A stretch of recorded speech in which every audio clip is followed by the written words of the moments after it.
আমরা যেটা লিখব তার সাথে যখন উচ্চারণ করব সেটা যখন সেম হবে সেটাকে কিন্তু ফোনেটিক ল্যাঙ্গুয়েজ বলা হয়।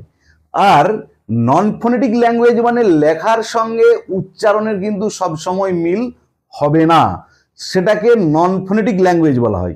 এবারে ইংরেজিকে কেন নন ফোনেটিক ল্যাঙ্গুয়েজ বলা হয়, দেখো আমরা লিখলাম কি KNOW, তাহলে এটা যদি ফোনেটিক ল্যাঙ্গুয়েজ হতো এর উচ্চারণ হতো ক্নো, কিন্তু আমরা কি বলি, এর প্রোনাউন্সিয়েশন হচ্ছে নো। একইভাবে আমরা যখন লিখি TALK, এর উচ্চারণ হতে হতো টল্ক, কিন্তু আমরা কি বলি, টক।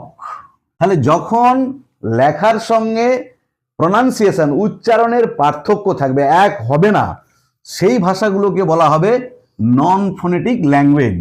যেমন ইংরেজি হচ্ছে একটা নন ফোনেটিক ল্যাঙ্গুয়েজ।